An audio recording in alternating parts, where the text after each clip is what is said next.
tired of today. I know.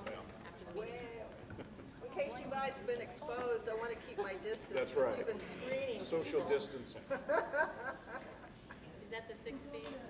Yeah. Because my workplace has nothing like that. That's what I thought. No, I think no. Not at all.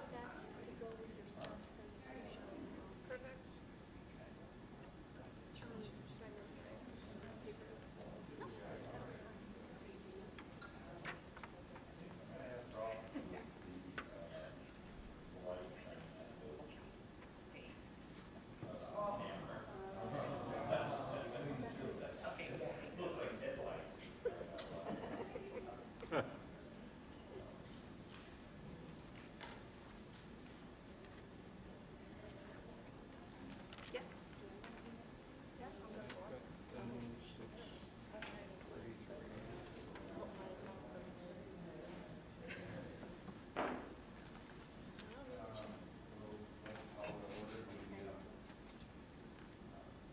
Thank you. I'd like to call to order the meeting of the Mohave County Board of Health.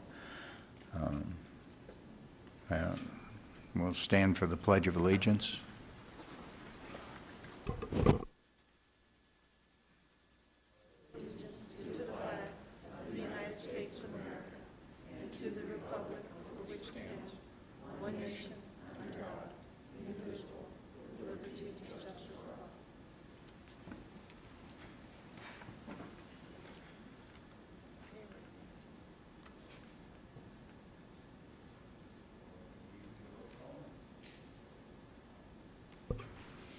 Frank Labarge. Present. Margaret Nyberg. Here. Dr. Hendricks. Kathleen Bruck. Here. Maggie Wilcox. Here. Dr. Nguyen. Here. And Larry Carver, Donna Williamson, Supervisor Bishop, and Terry Williams are absent.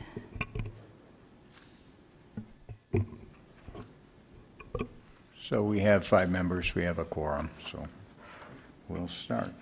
Have you all had the opportunity to read the minutes from last? Is there a motion? Are there any changes, or is there a motion to approve? So move. Second. All in favor? Aye. Aye. Minutes are approved. Let's see. We have an update, CD update from Bruce Leeming. Next. We decided rather than give you just a rundown on the regular disease surveillance that we give you, that we would give you a summary of a meeting that took place today regarding Ebola, which we're going to talk about tonight. And just so that you know, we had planned on having PG&E, the TOPOC issue, here tonight. We had scheduled them 6 months ago, and they had to cancel last week. So we have a really good presentation tonight that is very timely and will be very valuable to you, but I wanted to let you know that we're trying to get PG&E to come the next meeting.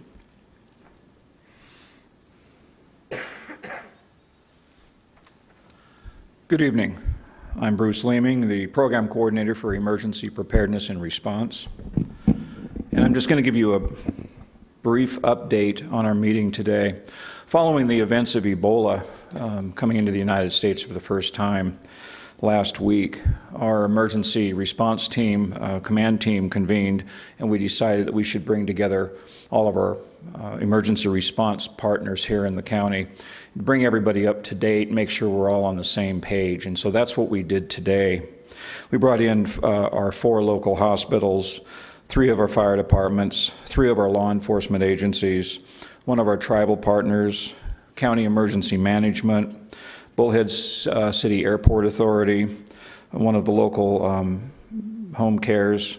We had 28 in attendance. It was a real good attendance by our partners. We had a lot of handouts for our emergency, from EMS dealing with arriving on the scene for a potential Ebola infected patient, to law enforcement handling patients in isolation and quarantine, and emergency rooms on certain, there's certain questions that they have to ask, such as travel and all that. So what we covered Ebola facts and stats, and we have someone here from the Arizona Department of Health Services that's going to go into the Ebola, so I'm not going to touch on Ebola itself here. We covered case identification and screening and reporting and communication. It's important that all of our partners not only communicate between ourselves, but know how to reach the Mohave County Department of Public Health. And we have a 24/7 information line that we disseminated to everybody. Most everybody had that. We wanted to make sure. We told them about our toll-free information line that we can go ahead and stand up even with a phone bank during an event such as Ebola or even a pandemic. And we discussed the messaging, because we all need to have the same messaging. So if we were to go ahead and go into an operation, an emergency operation, then we would open up a joint information center. So all of our partners are saying the same messaging, including the state. We had a question and answer session. And then tonight's meeting, or this afternoon's meeting, was really for our emergency first responders.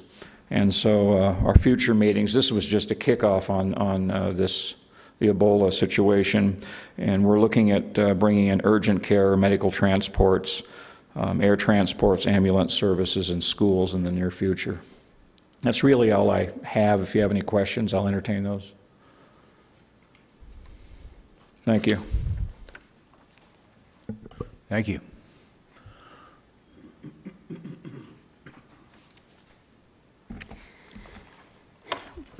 Every once in a while, you're just really thrilled that somebody can be really flexible. When PG&E canceled last week, I thought what an opportunity it was to have an expert come and talk to us about some of these disease situations that are occurring right now that we call emerging diseases that I think would be valuable to have information on. So I asked Laura Adams, who's a CDC career epidemiology field officer stationed at ADHS, to see if she could come and talk on these, because she had talked to some of us health officers at our meeting last month. She said she would be happy to, but she called me back 2 days later and said she is on her way to Africa, Liberia, this week right now to help respond to the situation there. And although she wouldn't be able to be here at our meeting, she promised to bring her experience back to us at one of our next meetings with pictures. So I said we would hold her to it. But in the meantime, one of our epidemiologists at the State Health Department volunteered to step in her place. So we have Lydia Plant here today. She works as an epidemiologist in the Vector and Zoonotic Disease Program for Arizona Department of Health Services. Her background is in tropical medicine and epidemiology. Her primary work is on arboviruses and their vectors. She has experience working both domestically and internationally, and she's been in Arizona since July of this year. So we really appreciate her stepping in and driving up here in the rain, etc. Please welcome Lydia.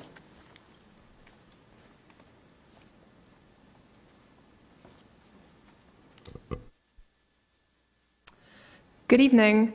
First, let me say it's a pleasure to be here. And although it would be arrogant to think that I could fill Laura's shoes, I will do my best. So we're going to talk about 3 different outbreaks this evening. Chikungunya first, which is pretty significant right now in South and Central America, followed by the enterovirus D68 outbreak. And I'm going to end it by discussing Ebola. And most of the time will be spent discussing Ebola.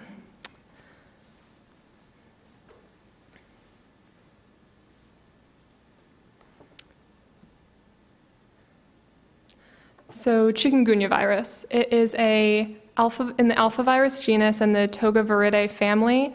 It's a mosquito-borne disease transmitted by Aedes mosquitoes, primarily Aegypti and albopictus. And those are particularly relevant to the United States because both of those mosquito species are found throughout the country and in Arizona. Aedes aegypti, in particular, is found abundantly here.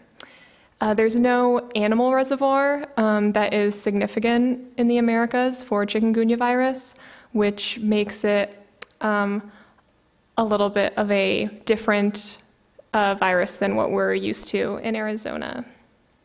It has two primary cycles. One is the sylvanic cycle, which is also known as the jungle or forest cycle. And in this cycle, it transmits from mosquito to non-human primate to mosquito. And that's really only been seen in Africa, where chikungunya was first discovered. Typically what we see, especially in outbreak situations, is the urban cycle, in which it transmits from mosquito to human to mosquito. And this is significant in that it's very different from West Nile virus, which is what we're used to dealing with here in Arizona. With West Nile virus, it only transmits from mosquito to bird to mosquito, and humans are just accidental. So this means that the potential for more cases is much higher with chikungunya. Some symptoms, primarily fever and joint pain. Joint pain is very significant in this disease. It's the primary thing you want to look for to distinguish it from other illnesses.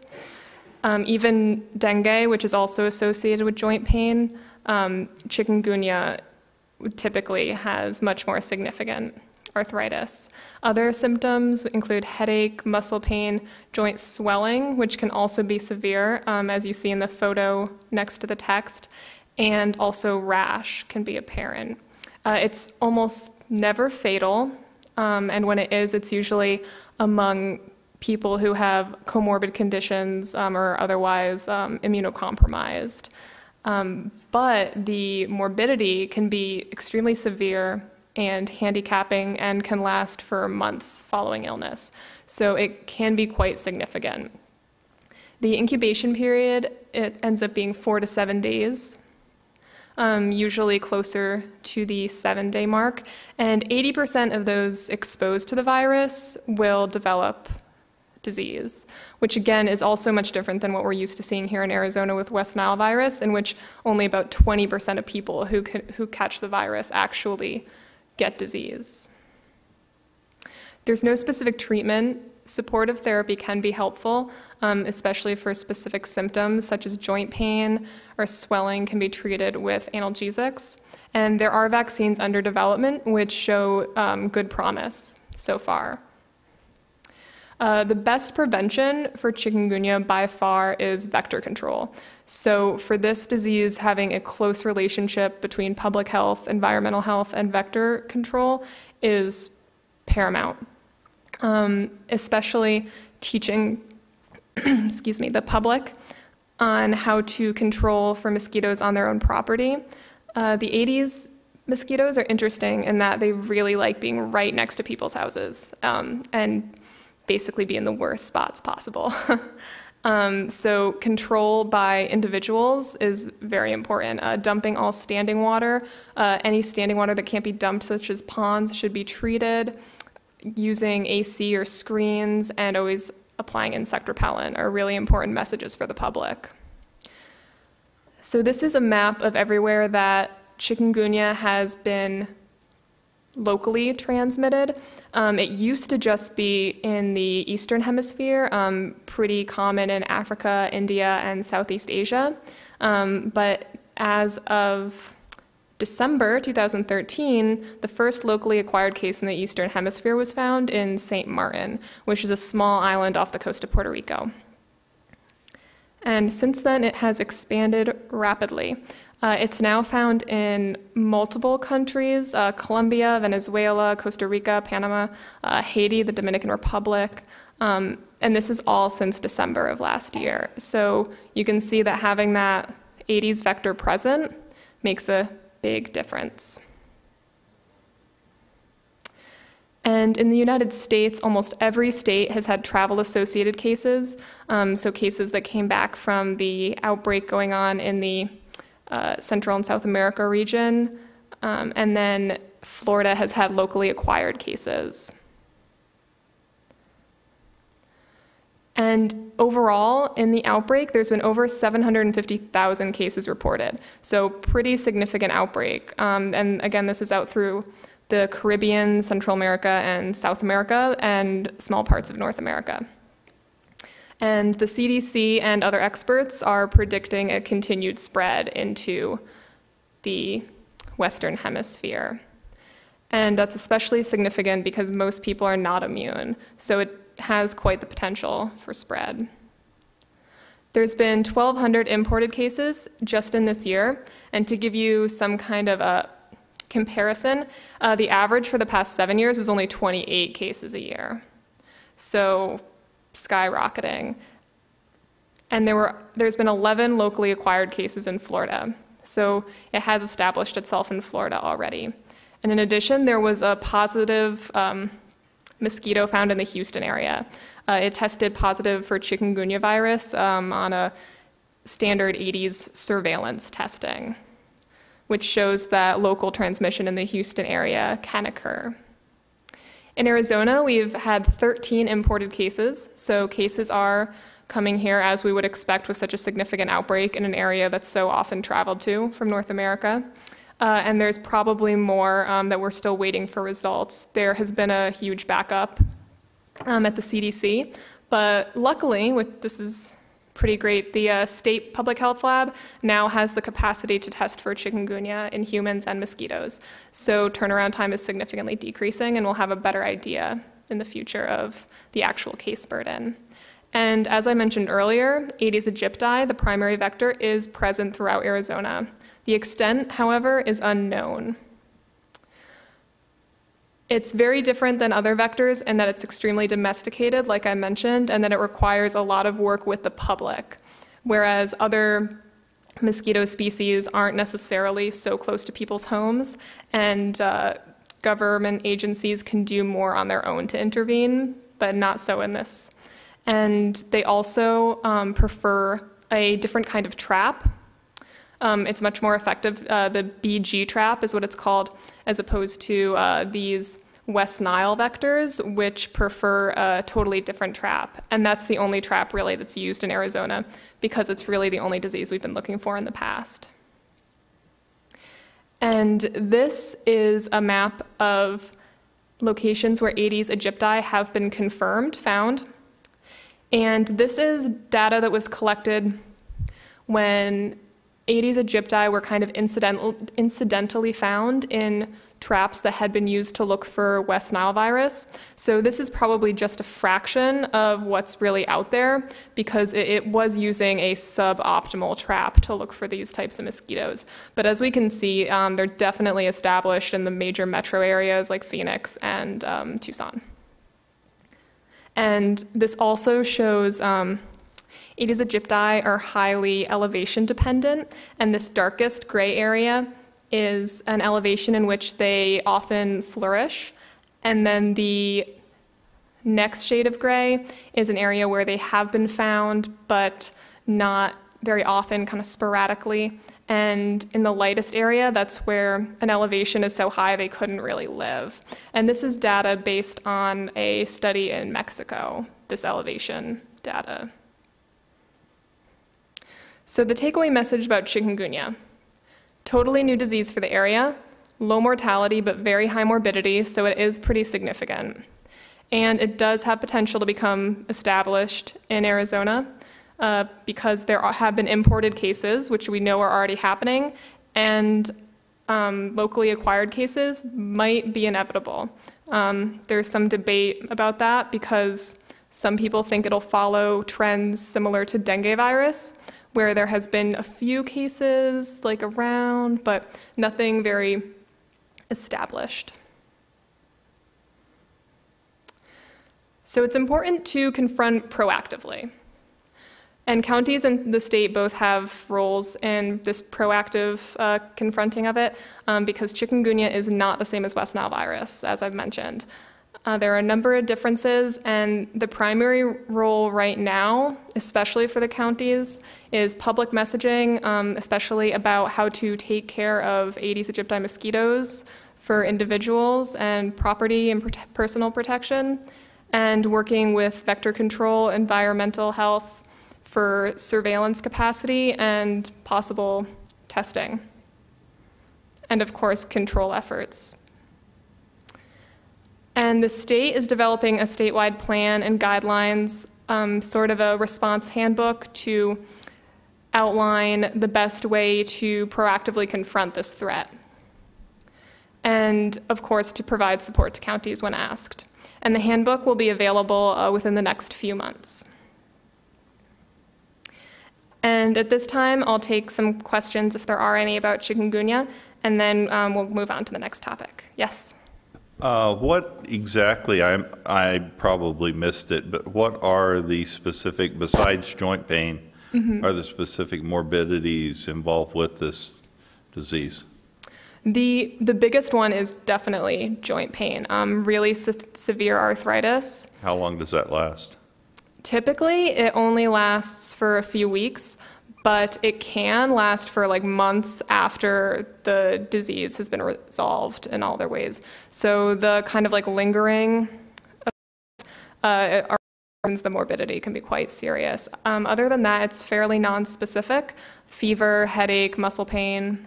So no heart failure, No. encephalitis, nothing like that? No, it's luckily mortality is very rare, and we don't really see any of those very significant effects. How long does it take the mosquito to breed? And for example, if you had standing water, would it be 3 days, 5 days? Do we know? The life cycle it depends on the species. For Aedes aegypti, it takes about a week, I think. I would have to double check to be more specific, but it's around a week to go from an egg to an emerged adult, able to fly away. Right. Thank you. Anything else? You mentioned laboratory diagnostic. Is that Yes. PCR? Right now, it is antibody using ELISA testing, and PCR I'm not sure if it's available at the state lab. I believe it is, but I'd have to double check to make sure. As a clinician, if someone suspects, what do they contact public health, or they can order it themselves? The best thing to do would be to contact, the county public health. And actually, that is a great point. Starting in January, chikungunya will become nationally notifiable and reportable. So. You mentioned a vaccine. Yes. Where are they at as far as time frame, as far as the vaccine being able to be on the market? For the market, I think it could still be a while, but I believe human trials have been underway for some time now. So it's on its way. And from what I've heard, are going very successfully, few side effects and whatnot.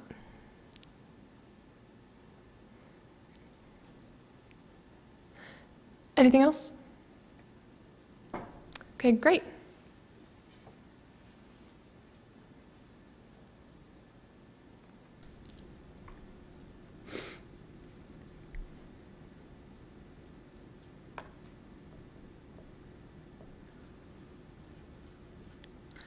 So next I'm going to talk a little bit about enterovirus D68, which is an outbreak that is currently going around the United States, the extent of which is still a little bit unknown. But it's been making a lot of headlines, so definitely worth discussing. So it is a non-polio enterovirus.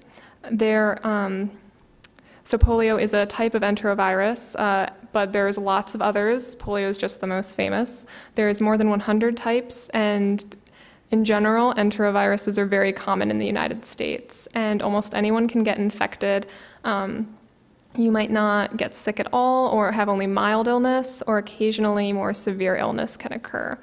And that's usually in infants without any previous exposure and acquired immunity, or people who are immunocompromised or otherwise have weakened immune systems. Typically, we see enteroviruses increase in the summer and the fall, and there are two main types of these non-polio enteroviruses: echoviruses and Coxsackie virus A and B. There is no vaccine and no specific treatment. And although we're really first starting to hear a lot about D68 now, it's definitely not a new virus. It was first identified in 1962, and it's been identified in other parts of the world in 2012 and 2013. It is less commonly occurring than some of the other ones. It was only reported in the US 26 times between 1970 and 2005. Mild to very severe. It's a respiratory illness. Mild usually includes fever, runny nose, sneezing, cough, body aches, kind of a typical non-specific cold. More severe would be wheezing or difficulty breathing, pretty much significant respiratory effects. Children with asthma seem to be at much higher risk for these severe respiratory illnesses. Transmission is spread through coughing, sneezing, or touching surfaces touched by others, like after they maybe coughed into their hand or something like that, through the infected secretions.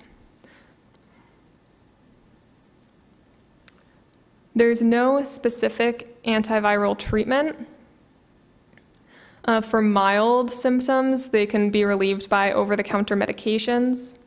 And for severe ones, there's often hospitalization and supplemental oxygen required.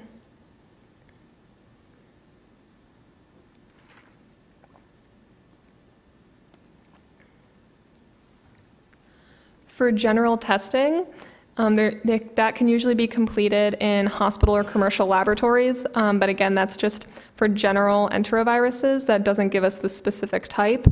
And this relates back to why we don't necessarily know the baseline of the number of cases for this specific strain, because we usually don't test specifically. However, typing specifically for D68 can be done at the CDC and at some health departments. The Arizona State Lab is not one of those health departments as of now. So all of our testing has been sent to the CDC.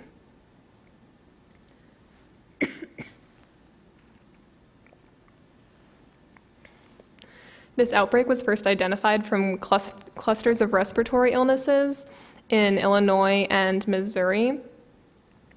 And since then, there's been over 600 people confirmed throughout 44 states. So it's very widespread from what we've seen. But again, this could be due to a surveillance bias, sort of, we saw these clusters in Missouri and Illinois, and then everybody started testing. So this map might reflect also what we would normally see. We're just not sure if it's really more than normal yet. And almost all of the confirmed cases that were confirmed by the CDC of D68 have been children. And most of those have had a history of asthma or a history of wheezing. And it has been detected in 4 patients who did later die. However, whether their death is attributable only to enterovirus D68 isn't clear right now. There's also been a cluster of cases in Colorado of a neurological illness with limb weakness of an unknown cause. Enteroviruses are a known cause of neurologic illness in children, and there has been 2 previously published reports showing D68 as a pathogen leading to neurologic illness. And the CDC is currently investigating whether this current cluster in Colorado might be linked to D68, given that there has been these outbreak clusters in other areas.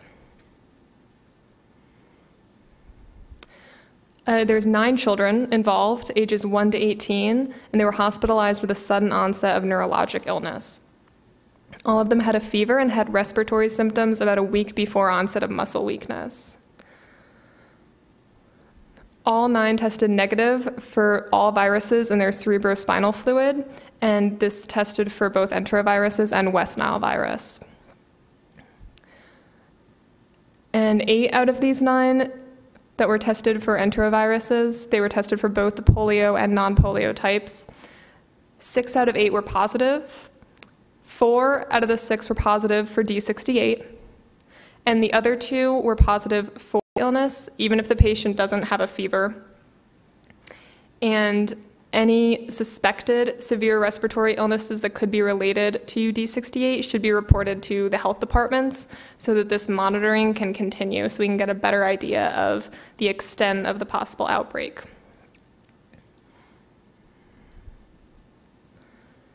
When there's a neurological illness involved, again, it's important to report to the state or local health department, especially if they meet any of the following criteria, or excuse me, all of the following criteria. Acute onset of focal limb weakness occurring after August 1st. August 1st because that would suggest it is related to the current outbreak we're interested in, and an MRI showing a spinal cord lesion that's restricted to the gray matter. There are some basic steps that can be done to help prevent the spread of enterovirus D68. Washing hands with soap or water for 20 seconds, avoiding touching eyes, mouth, or nose, avoiding close contact, especially if you know someone is sick or has been recently sick, covering coughs and sneezes, and not using your hands, an elbow, or a shirt, and cleaning and disinfecting frequently touched surfaces, especially if children are around, and staying home when you are sick. And of course, for infection control, standard droplet precautions should be followed.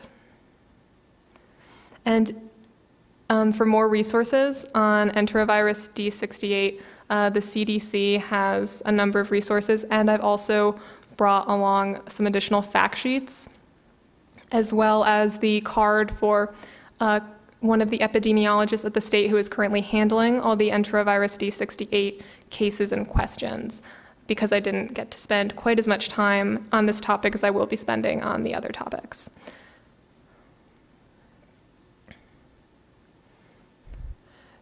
Are there any questions?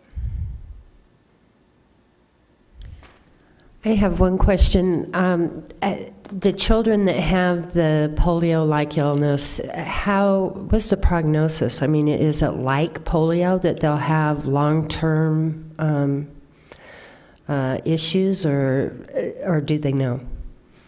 I think at this point, they're not saying either way, just because the etiology is still unknown. So unfortunately, it's hard to know.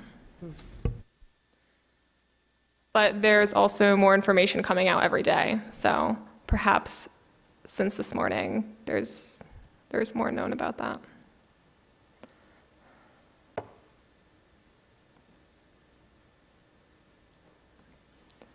Any other questions?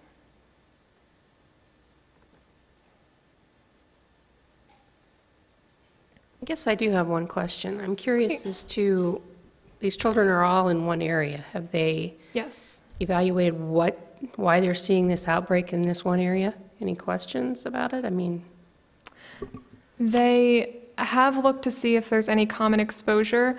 I think there's also been questions if they were all sick with this same illness when they first arrived at the hospital, or if there was something else and now they're all presenting with similar symptoms, because all the cases were not only in one geographic area, but also in one hospital.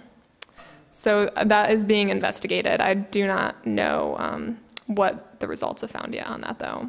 But it'll be interesting. Okay.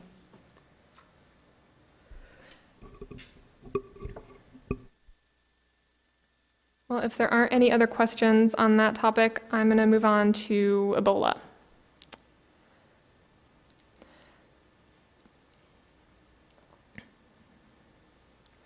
So the 2014 Ebola outbreak has been by far the largest Ebola outbreak in history, as I'm sure we've all heard by now. And it's unfortunately only seems to be worsening.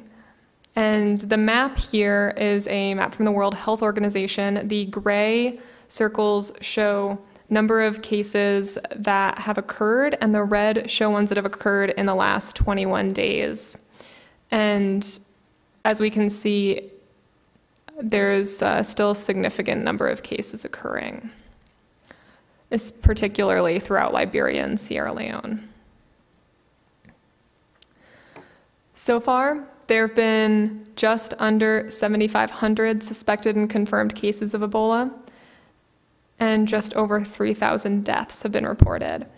I have a breakdown of the number of cases and deaths per country. As we can see, Liberia has by far the most of both, followed by Sierra Leone and Guinea. And Nigeria, there were a cluster of cases after someone traveled from Liberia to Nigeria, but that seems to have been controlled because it has been over the 21-day incubation period with no more cases reported. And Senegal did have one case, travel-associated, who survived and have had none since then. And the United States, of course, had one travel-associated, and this PowerPoint actually needs to be updated because the United States has had one case and one death. As we found out this morning, the patient did not survive. And also Spain has now had one locally acquired case of a healthcare worker who was treating one of the, I believe, doctors who had been helping in West Africa. It actually was a priest. That was my second guess.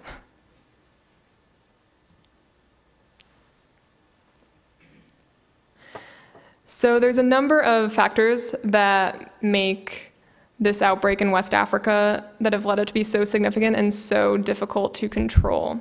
One is there's unpaid and extremely underpaid healthcare workers and just insufficient numbers of beds and hospitals available, and insufficient quantities of personal protective equipment and medical supplies in general. And of course, these areas have been, especially Sierra Leone and Liberia, significantly war-torn in fairly recent years, and the infrastructure in general, particularly in healthcare and public health, is fairly non-existent, certainly not enough to combat a virus that can transmit so readily between people. And there's also been an unfortunate lack of data from a public health perspective. There's not complete data, and what we do have is not being entered and cleaned in a timely manner to actually be able to utilize it. And on August 8th, the World Health Organization declared the Ebola outbreak as a public health emergency of international concern, which is actually pretty stringent criteria to actually get to that point of being qualified in that category. So it was pretty significant when they did that. And there's a few other reasons why it's been so challenging in that area. There's extremely porous borders. This photo shows the boat that you can take to get from Sierra Leone to Guinea. So pretty easy. High population mobility. The borders are really not, they're so easily passed between, they're not really effective in any kind of practical manner, and people move back and forth freely throughout the day.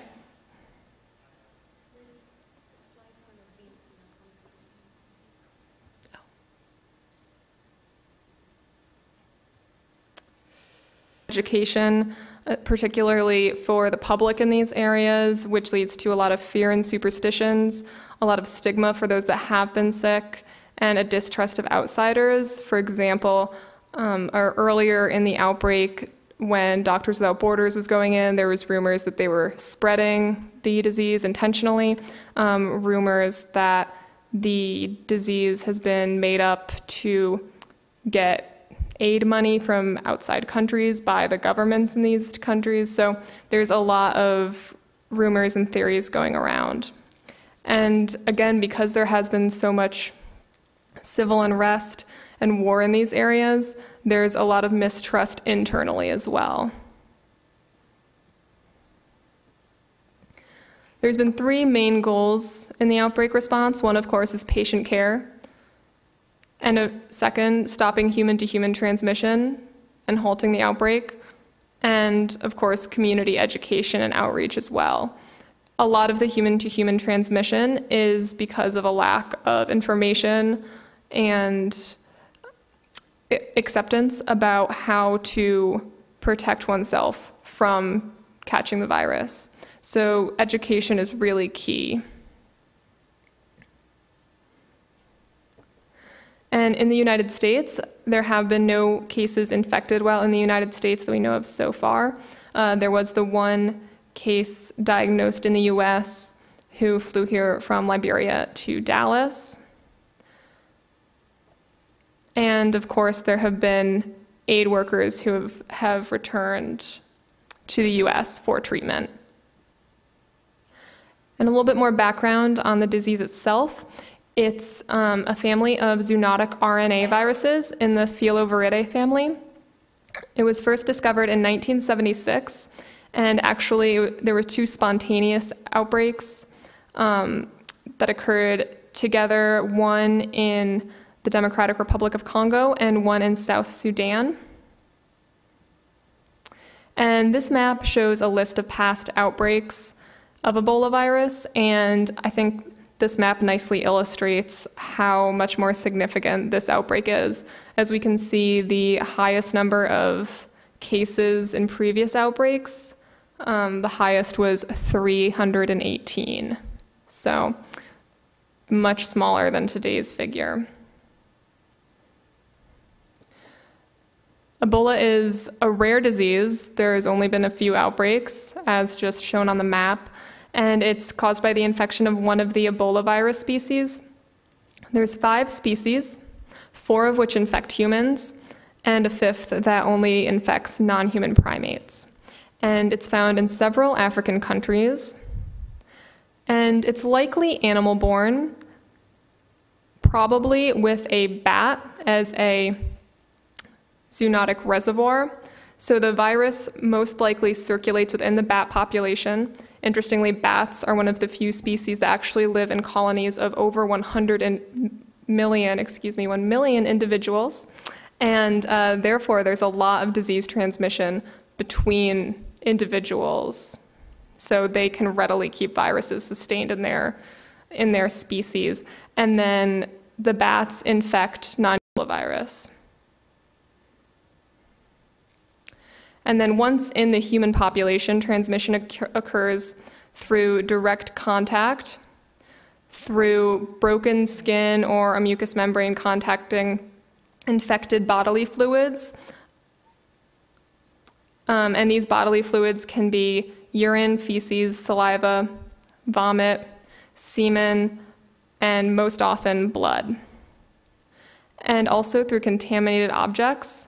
Needles and syringes, an accidental needle poke, for example, of a contaminated syringe is a possible transmission factor, and infected animals.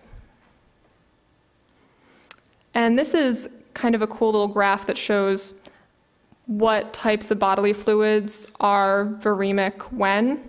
So on day one is when symptoms start.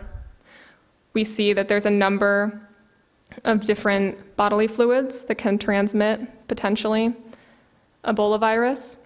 And then it changes as we get further from the onset date. The first symptom is generally a fever, 101.5 degrees Fahrenheit or higher. Severe headache, muscle pain, nausea, vomiting, diarrhea are also often seen. Abdominal pain, and unexplained hemorrhaging. But it's important to remember that unexplained hemorrhaging isn't always present, so it can't be used to define a case of Ebola. The incubation period is typically from 8 to 10 days, but the maximum has been 21 days, which has also been seen, and that's why 21 days is usually used as the incubation period for public health and preventative measures. And a few important points about symptoms. A person infected is not able to transmit the virus until they develop symptoms, and in fact, not usually until about 72 hours after developing symptoms. And that's a really important point for healthcare and public health because it means that people will already be sick and we can try to identify them that way. with the virus. And also, if someone is having possible Ebola symptoms, it's important to alert their healthcare provider immediately, ideally before interacting with any healthcare providers. There's currently no approved vaccine by the FDA. There has been some experimental ones. However, the efficacy of those is unproven and really unknown. Careful hygiene is really the first step to protection. Washing hands frequently, avoid coming into contact with blood or bodily fluids, avoiding funeral or burial rituals that are traditional and might involve close contact with the body, and avoiding hospitals where Ebola patients are being treated. That one's much more relevant to developing countries. In the US, once the patient has been isolated, the hospital, assuming they have the resources and staff, should be able to continue to see other patients. Collecting specimens, the CDC has created guidelines, and most of these follow just the standard OSHA bloodborne pathogens guidelines. And that's kind of an important note, is that although Ebola virus there's high stakes when collecting it because it can be so deadly, it can be collected just the same way that any other potential bloodborne pathogen can be collected. The CDC has also issued specific shipping recommendations, which involve a triple packing system that has to do with making sure everything is leak-proof and that there is an outer container and then another outer container. And I'm not going to go into that in detail, but the CDC has specific guidelines for that, as well as for laboratory testing. The virus is detectable usually 72 hours after symptoms start, and has been detected for up to several months in certain secretions. And the way that they are going to be setting up testing is there will be a regional Ebola virus testing lab for different regions of the country. I think there will be a total of 10. Arizona is not going to be one of those, the Arizona Public Health Lab, that is, but there will be a regional one close by.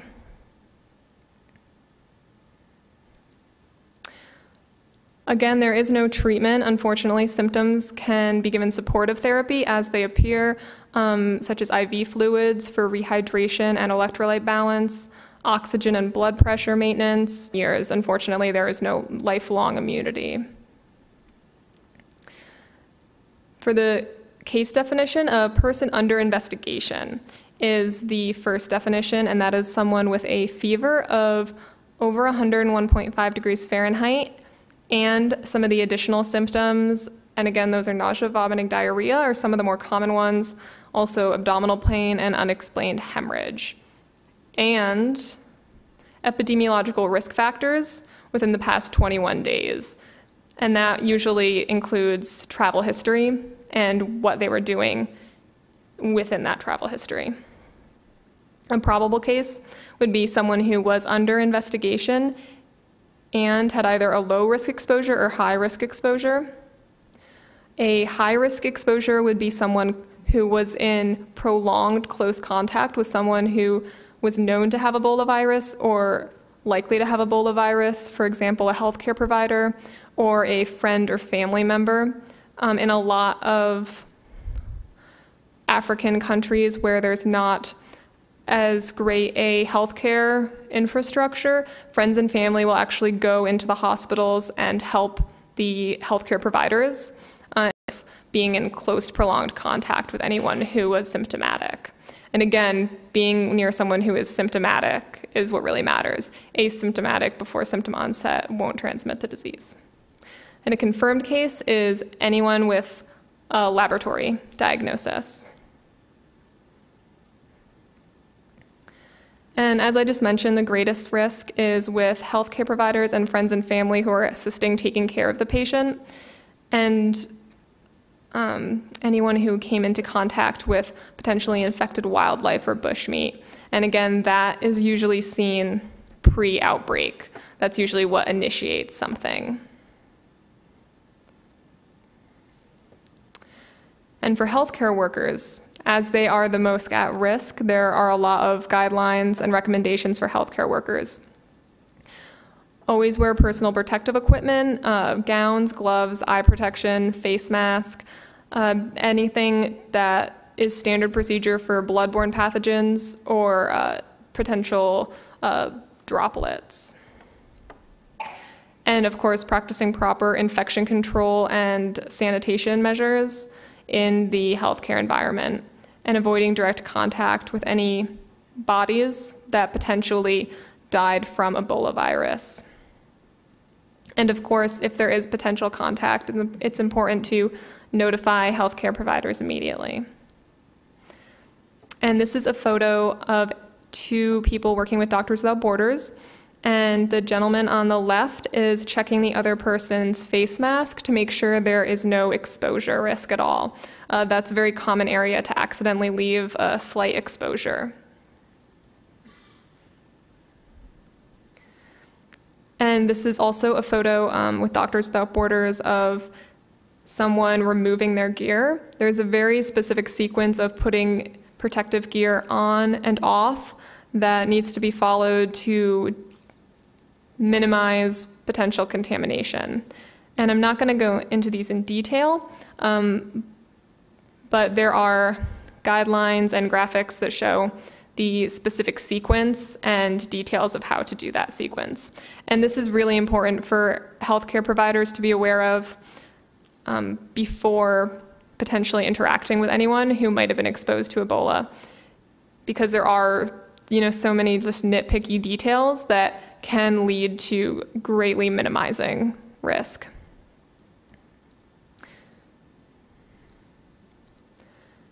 And recommendations for healthcare providers in the United States: ask all patients about their travel history, especially if they're presenting with fever or other symptoms that might suggest Ebola.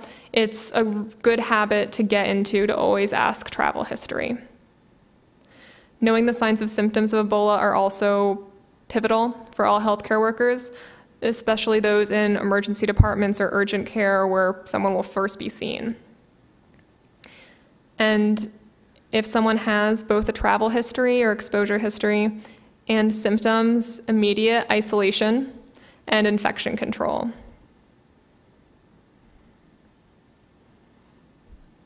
And CDC's infection prevention recommendations are available. It's standard contact and droplet precautions, and also involves some more specific recommendations, such as getting the patient into a private room with a private bathroom, and also having a log for all visitors and making sure that all visitors are also in full protective gear.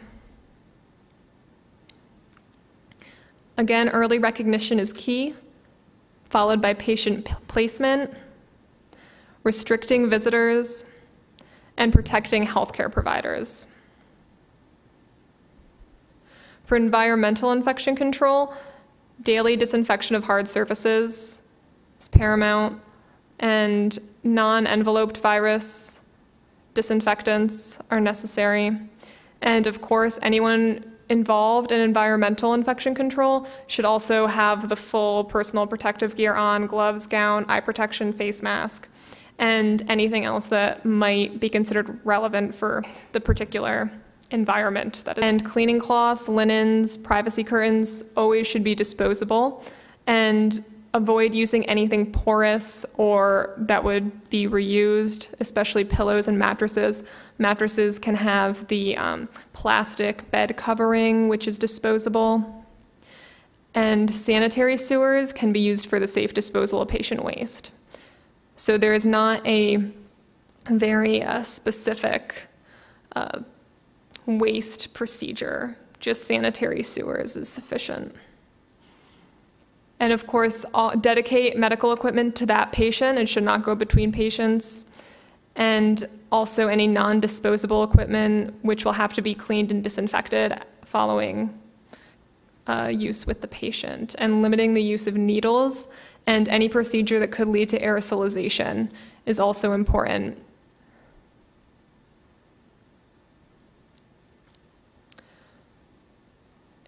Another important note for healthcare providers and public healthcare providers is to let people know that only essential volunteers in the area are recommended to be traveling.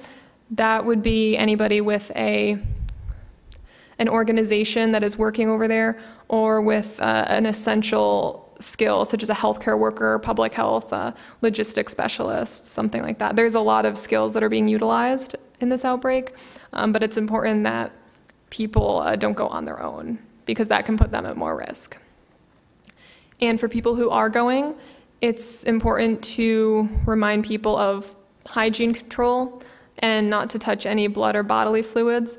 Again, even hand washing is a really important message to hammer in. People forget how important hand washing is. And once returning to the United States, monitor your health for 21 days. Monitor your temperature specifically twice a day for 21 days to make sure you don't develop a fever. And in that time, it is all right to continue normal activity. And if somebody does develop symptoms within this 21-day period, notify your healthcare provider immediately. It's an important message to send, but also notify them before they start interacting with you.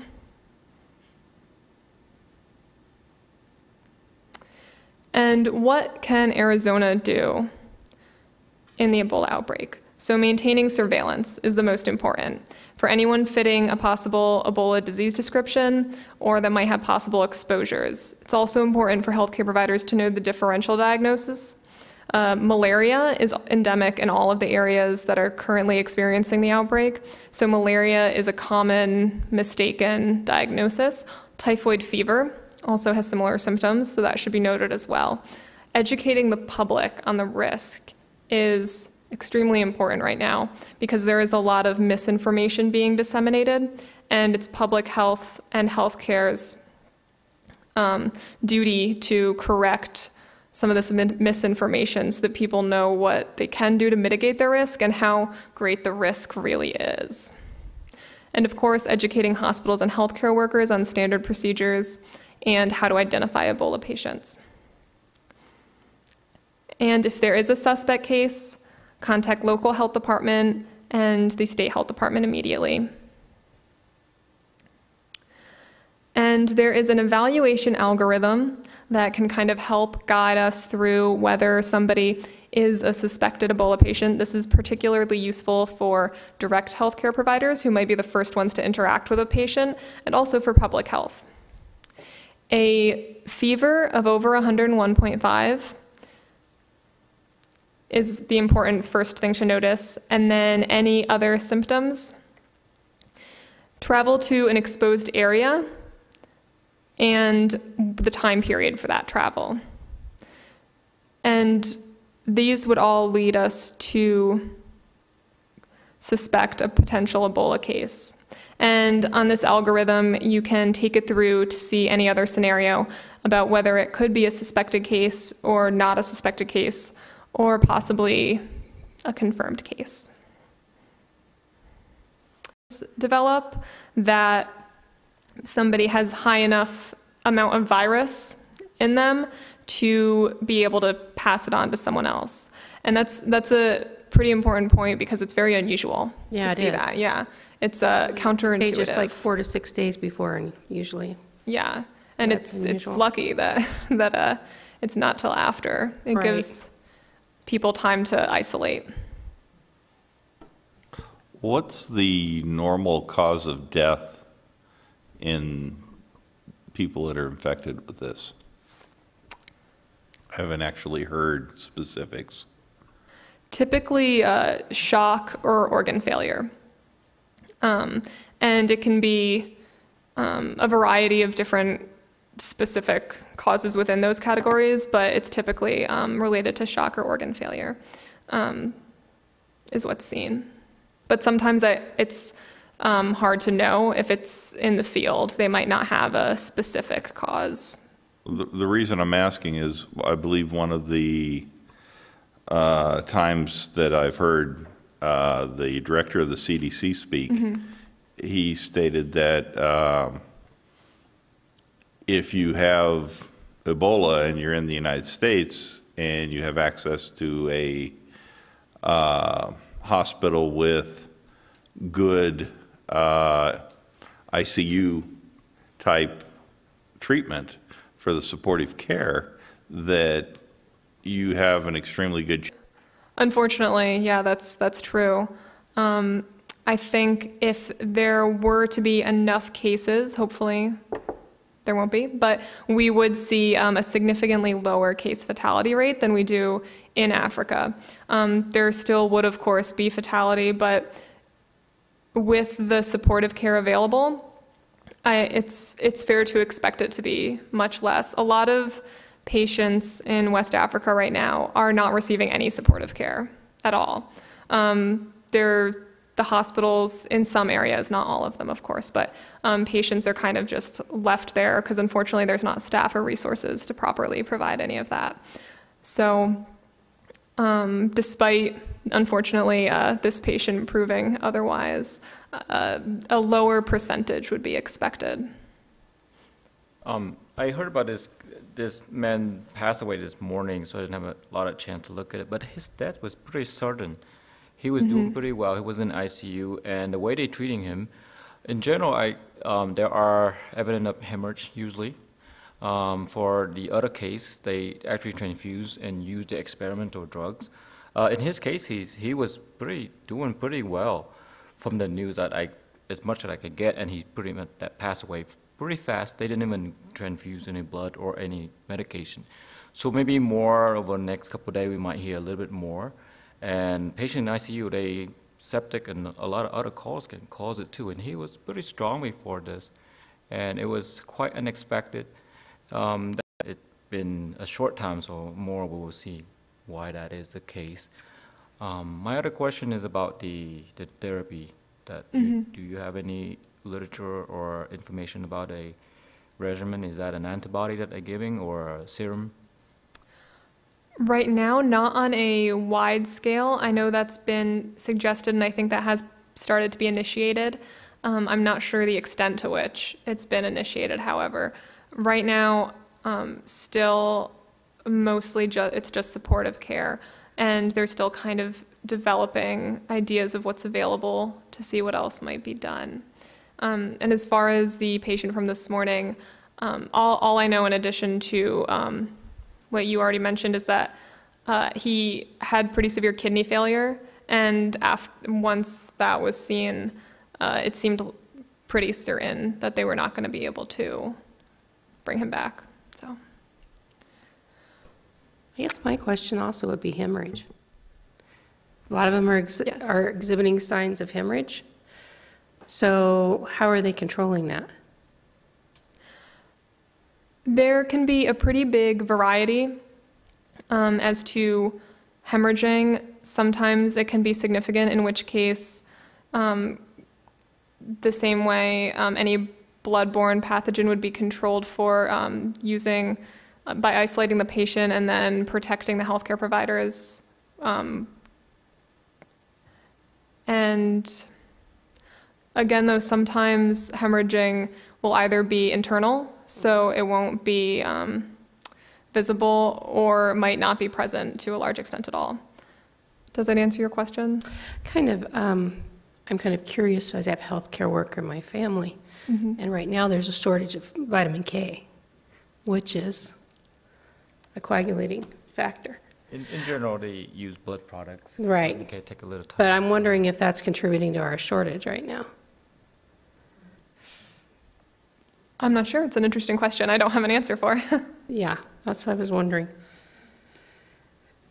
And I was curious too, you had oral lesions up there at the beginning with hoof-mouth disease. It's part of that same family of virus, but are you seeing oral manifestations with this? For the enterovirus? Yeah. That is not been seen with D68, Okay. but with some of the others. Yes, and maybe the doctors on the board can answer this question. I read something that the gentleman that passed this morning had they were saying he had more exposure to the virus, and that could be a reason for his passing, as opposed to some of the healthcare workers that have survived that have more PPE, and the fact that he had, they were saying, more exposure and more viral load, and that could be a reason for also his passing. I don't know. The information I got was just from the news, CNN. They said that he was in the same car with another person who died. He tried to help her out, neighbors. So the taxi driver drove him and the lady in the back, and she died shortly after that. So I think that by sitting in a closed environment in the back of the cab, that did that. And this is from the news, nothing. Yeah, I would think that the viral exposure would have more to do with the actual possibility of becoming infected in the first place. But once it's in the system, The severity of the disease. you know, it depends on the immune system of the individual, probably more than on the amount of virus they're taking in at that moment in time. That would be my suspicion as well. The immune system's ability to regulate its replication once inside. I don't recall they mentioned the gentleman was in respiratory arrest or anything like that before this morning. He was just in the ICU, that is not, yeah, and then he passed away. So it's pretty fast, very rapid. Yeah. We're not sure why. Yeah, there could be a lot of factors that we just don't know yet. Yep.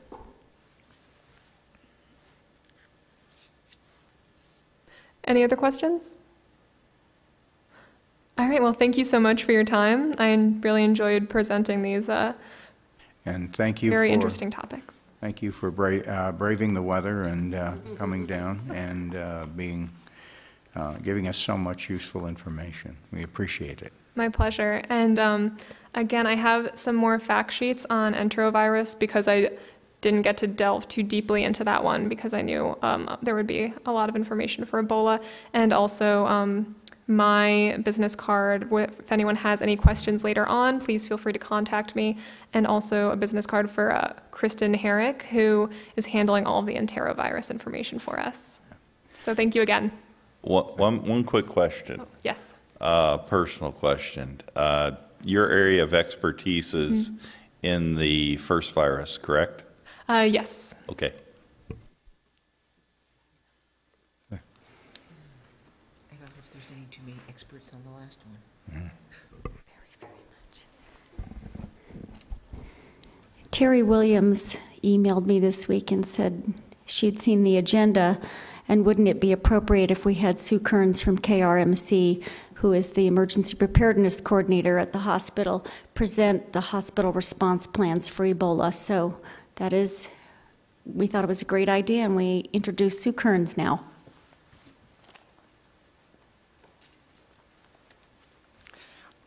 Good evening. As Patty said, I'm Sue Kern. I am the Emergency Preparedness Coordinator at Kingman Regional and have been since like the early 80s.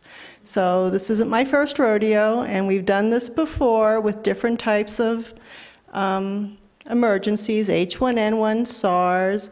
I was there when AIDS first showed up. So this, to me, is deja vu for AIDS. When the AIDS patients first showed up, we gowned, we gloved, we kept them totally isolated. We were terrified because we didn't really understand. And this is sort of a repeat of that sort of scary type of situation.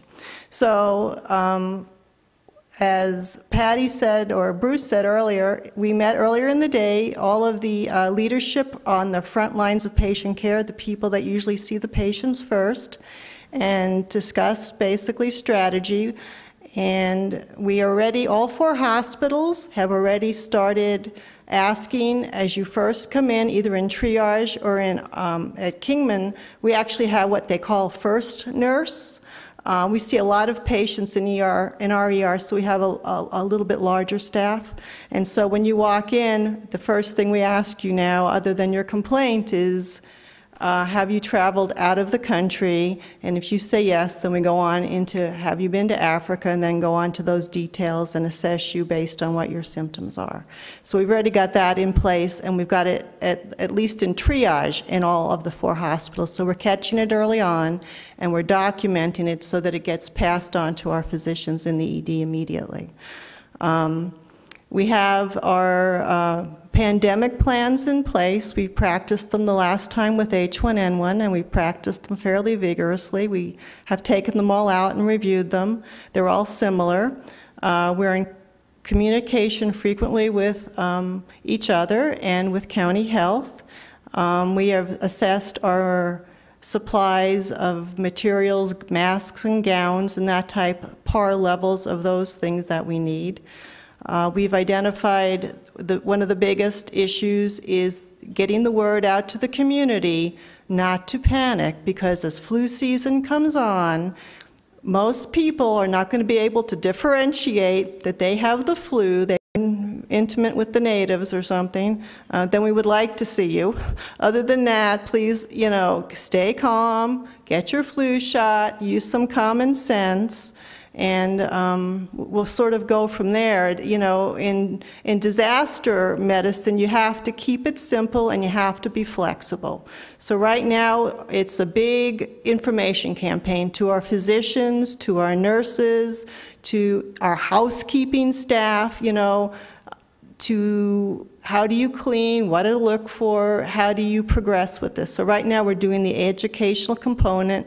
Our infectious control practitioners are all out there meeting with our physicians in different departments within the hospital so that they can look at their individual departments and treat specifically their needs, nutrition services, the laboratory, radiology, those type of departments. So we're getting all of those people buffed up, and we talked with Terry earlier, and she's going to get information out, and county health is too, and we'll do some public teaching on the radios and various methods, flyers throughout the community. So that's kind of where we are right now. We're still in the early stages, and we're just kind of waiting and watching, getting the information, trying to get people to understand you're not going to get it via respiratory. You're not going to be standing next to somebody and immediately think, oh, I was in Walmart and now there was a lot of people there and people were coughing and now I have a fever, so I must have Ebola. And that's kind of how people tend to think. They go to the worst case scenario. So that's really what we have to tell you tonight. So do you have any questions of me? Clear as mud? I'm also in charge of EMS. It's the same look my medics give me. But I was just going to say, do you have a shot for that common sense? Because I think there's a few people who probably need that the most. Yes, yes, yes. Stay calm and use some common sense. Thank you. Well, thank you for coming.